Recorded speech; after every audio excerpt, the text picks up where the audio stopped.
കടുവ ജീവനെടുത്തപ്പോൾ പാട്ടുപാടി നടന്ന മന്ത്രി ജനരോഷമറിഞ്ഞു. രാധയുടെ വീട്ടിൽ കയറാൻ കാത്തുകിടന്നത് അരമണിക്കൂർ. വനപാണ്ടിക്ക് കരികൊടിയും ഒരു പാട്ടുപാടാൻ പരിഹാസവും.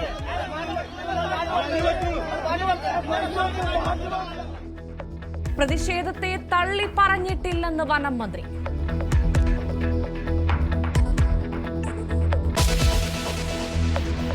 സാർ ഒറ്റ പരിക്ക് വെച്ചിട്ട് കാര്യമായ പരിക്കുണ്ടോ? ജനങ്ങൾ പഞ്ചാരക്കൊല്ലിയിലെ നരഭോജി കടുവ തിരച്ചിൽ സംഘത്തെ ആക്രമിച്ചു. ബീറ്റ് ഫോറസ്റ്റ് ഓഫീസർക്ക് പരിക്ക്. മാധ്യമങ്ങളോട് പ്രതികരിച്ച ഡിഎഫ്ഒയെ തടഞ്ഞ പോലീസ് ഉദ്യോഗസ്ഥന്റെ ഷോ.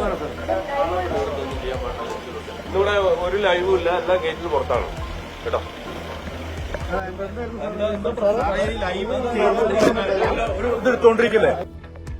കെ സുധാകരന്റെ കാട്ടാന പരാമർശത്തിൽ വെട്ടിലായി UDF.